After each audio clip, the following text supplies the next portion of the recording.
ಕನ್ನಡ ವ್ಯಾಕರಣ ಸಾಧಿತ ಧಾತುಗಳು. ಸಾಧಿತ ಧಾತು ಅಂದರೆ ಇಸು ಪ್ರತ್ಯಯ ಸೇರಿದಂತಹ ಧಾತು ಪದಗಳು. ಸಾಧಿತ ಧಾತುವಲ್ಲಿ ನಾವು 2 ವಿಧಗಳನ್ನು ಕಾಣ್ತೀವಿ. ಒಂದನೇದು ಸಕರ್ಮಕ ಧಾತು, ಎರಡನೇದು ಅಕರ್ಮಕ ಧಾತು. ನೋಡಿ, ಸಾಧಿತ ಧಾತುವಿನಲ್ಲಿ 2 ವಿಧಗಳು ಇದ್ದಾವೆ. ಒಂದನೇದು ಸಕರ್ಮಕ ಧಾತು, ಎರಡನೇದು ಅಕರ್ಮಕ ಧಾತು.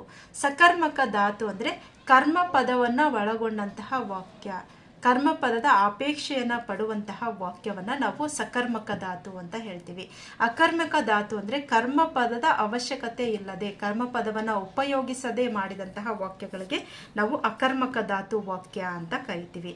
ಉದಾಹರಣೆಗೆ ಏನನ್ನು, ಯಾರನ್ನು ಎಂಬುದನ್ನು ಸೂಚಿಸುವಂತಹ ಪದಗಳು ಏನಾಗಿರ್ತವೆ? ಸಕರ್ಮಕ ವಾಕ್ಯಗಳು ಆಗಿರ್ತವೆ. ಉದಾಹರಣೆಗೆ ಕೃಷ್ಣನು ಕೊಳಲನ್ನು ಊದಿದನು. ಇಲ್ಲಿ ಕೃಷ್ಣ ಅನ್ನುವಂತಹದ್ದು ಕರ್ತೃ, ಊದಿದನು ಅನ್ನುವಂತಹದ್ದು ಕ್ರಿಯಾಪದ, ಏನನ್ನ? ಕೊಳಲು ಅನ್ನುವಂತಹದ್ದು ಇದು ಕರ್ಮಪದ. ಈ ಕರ್ಮಪದವನ್ನು ಒಳಗೊಂಡಂತಹ ವಾಕ್ಯಗಳನ್ನು ನಾವು ಸಕರ್ಮಕ ವಾಕ್ಯಗಳು ಅಥವಾ ಸಕರ್ಮಕ ಧಾತು ವಾಕ್ಯಗಳು ಅಂತ ಹೇಳ್ತೀವಿ. ಉದಾಹರಣೆ 2, ರಾಜು ಮರವನ್ನು ಬೆಳೆಸಿದನು. ರಾಜು ಏನನ್ನ ಬೆಳೆಸಿದನು? ಮರವನ್ನು. ಇಲ್ಲಿ ಮರವನ್ನು ಅನ್ನುವಂತಹದ್ದು ಕರ್ಮಪದ, ಬೆಳೆಸಿದನು ಎನ್ನುವಂತಹದ್ದು ಕ್ರಿಯಾಪದ.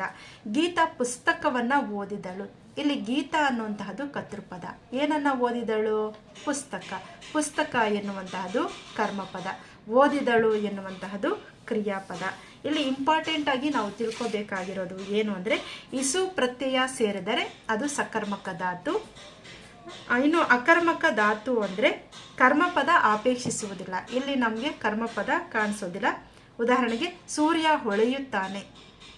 ಹೊಳೆ ಎನ್ನುವಂತಹದ್ದು ಅಕರ್ಮಕ ಧಾತು.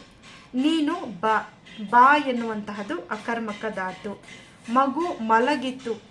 ಮಗು ಅನ್ನುವಂತಹದ್ದು ಇಲ್ಲಿ ಮಲಗಿತು ಎನ್ನುವಂತಹದ್ದು ಅಕರ್ಮಕ ಧಾತು. ಮಗು ಜನಿಸಿತು. ಇಲ್ಲಿ ಜನನ ಎನ್ನುವಂತಹದ್ದು ಅಕರ್ಮಕ ಧಾತು. ಹೀಗೆ ಕರ್ಮಪದವನ್ನು ಒಳಗೊಂಡಂತಹ ವಾಕ್ಯಗಳು ಸಕರ್ಮಕ ವಾಕ್ಯಗಳು, ಕರ್ಮಪದವನ್ನು ಒಳಗೊಳ್ಳದೇ ಇರತಕ್ಕಂತಹ ವಾಕ್ಯಗಳು ಅಕರ್ಮಕ ಧಾತುಗಳು ಆಗುತ್ತೆ.